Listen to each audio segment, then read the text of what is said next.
भारत और पाकिस्तान में तनाव के बीच अफगानिस्तान से भारत की नजदीकियां बढ़ती दिखाई दे रही हैं। अफगानिस्तान में तालिबान के शासन को अब तक भारत ने मान्यता नहीं दी है। हालांकि इस संघर्ष के दौर में अफगानिस्तान पूरी तरह से भारत के समर्थन में खड़ा रहा। वहां की तालिबान सरकार ने यह साफ कर दिया कि उनकी जमीन का इस्तेमाल किसी भी पड़ोसी देश को नुकसान पहुंचाने के लिए नहीं किया जाएगा। वो इसकी इजाजत नहीं देंगे। और अब दोनों देशों के संबंध पहले से बेहतर होते दिखाई दे रहे हैं। भारत के विदेश मंत्री एस जयशंकर ने अफगानिस्तान के विदेश मंत्री आमिर खान मुत्तकी से बात की है। दोनों नेताओं की बातचीत ने पाकिस्तान की नींद उड़ा दी है, क्योंकि पाकिस्तान से तनाव के बीच अफगानिस्तान का भारत के करीब आना पाकिस्तान को बड़ा नुकसान पहुंचा सकता है। तो अपने तालिबानी समकक्ष से विदेश मंत्री की क्या हुई बात? क्यों पाकिस्तान की उड़ी नींद? किस दिशा में है भारत और अफगानिस्तान के मौजूदा रिश्ते? क्यों भारत और अफगानिस्तान की नजदीकियों से पाकिस्तान को हो सकता है नुकसान? इन सभी सवालों के जवाब जानने के लिए देखिए हमारी ये रिपोर्ट।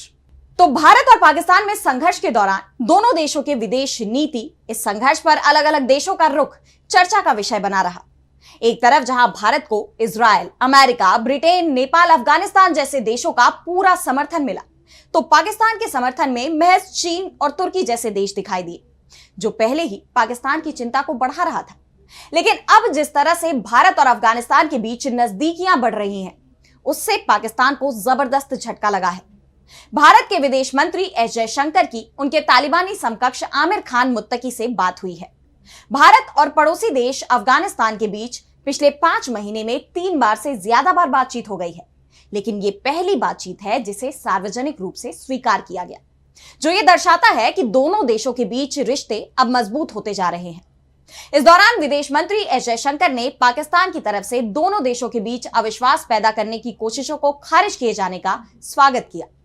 दरअसल भारत और पाकिस्तान के बीच संघर्ष के दौरान पाकिस्तान ने दावा किया था कि भारत ने जानबूझकर पाकिस्तान के नाम पर अफगानिस्तान पर हमला किया है, वहां भी ड्रोन दागे हैं। लेकिन पाकिस्तान के इस दावे को तुरंत ही अफगानिस्तान ने खारिज कर दिया था। इसके अलावा पाकिस्तानी मीडिया के एक वर्ग ने दावा किया था कि भारत ने पहलगाम में फॉल्स फ्लैग ऑपरेशन को अंजाम देने के लिए तालिबान को भाड़े पर रखा था। आपको बता दें कि फॉल्स फ्लैग ऑपरेशन उसे कहा जाता है जहां किसी भी अभियान को अंजाम देने वाले की पहचान को पूरी तरह से छिपाया जाता है। लेकिन अब पाकिस्तान की सच्चाई सबके सामने उजागर हो गई है कि किस तरह भारत के खिलाफ झूठी खबरें फैलाई गई और अफगानिस्तान से रिश्तों में कड़वाहट लाने की भी कोशिश की गई। इस पर मुत्तकी से बात करते हुए जयशंकर ने कहा कि झूठी और निराधार रिपोर्ट के जरिए भारत और अफगानिस्तान के बीच अविश्वास पैदा करने की हाल की कोशिशों को अफगानिस्तान की तरफ से दृढ़ता से खारिज किए जाने का स्वागत करता हूं। जयशंकर ने कहा कि अफगान लोगों के साथ हमारी पारंपरिक मित्रता और उनकी विकास की जरूरतों के लिए निरंतर समर्थन को रेखांकित किया गया। उन्होंने बताया कि अफगानिस्तान में अपने समकक्ष के साथ उन्होंने दोनों देशों में सहयोग को आगे बढ़ाने के तरीकों और उपायों पर चर्चा की। विदेश मंत्री ने इस बातचीत को सार्थक बताया।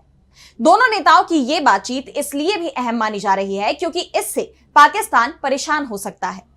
वैसे तो अफगानिस्तान में तालिबान का शासन है और पाकिस्तान से पहले उसके काफी अच्छे संबंध थे। जब अफगानिस्तान की सत्ता से तालिबान दूर था तो उस वक्त पाकिस्तान की तरफ से उसे भरपूर मदद की जाती थी। लेकिन जब से तालिबान का अफगानिस्तान में शासन शुरू हुआ है, उसके बाद पाकिस्तान के साथ रिश्ते बिगड़ते चले जा रहे हैं, खासतौर पर सीमा विवाद के चलते। पाकिस्तान में बलूचिस्तान से लेकर बाकी क्षेत्रों में हो रहे आतंकी हमले या विद्रोही गुटों के हमलों के लिए पाकिस्तान अफगानिस्तान को जिम्मेदार मानता है। पाकिस्तान ने साल 2022 से अफगानिस्तान पर 3 एयर स्ट्राइक भी की। सबसे हाल में साल 2024 में दिसंबर में उसने अफगानिस्तान में हवाई हमला बोला था। वहीं भारत का रुख भी तालिबान के साथ बहुत मित्रतापूर्ण नहीं रहा है। भारत ने तो अब तक तालिबान शासन को मान्यता तक नहीं दी है। भारत काबुल में एक समावेशी सरकार के गठन की वकालत कर रहा है, लेकिन अब भारत के रुख में बदलाव नजर आ रहा है। ऐसे में पाकिस्तान के लिए जहां एक तरफ कर्ज और पानी की किल्लत मुसीबत बन रही है, वहीं अब दूसरी तरफ भारत और अफगानिस्तान की बढ़ती दोस्ती भी पाकिस्तान के पीएम शहबाज शरीफ का सिरदर्द बढ़ा रही है। पाकिस्तान को इस बात का डर सता रहा है कि किसी भी संघर्ष की स्थिति में अब उसके दोनों पड़ोसी एकजुट रूप से भी पाकिस्तान पर हमला कर सकते हैं। बहरहाल फिलहाल भारत और पाकिस्तान में सीज फायर लागू है और इस बीच भारत अफगानिस्तान से अपने रिश्ते मजबूत करने में जुटा हुआ है।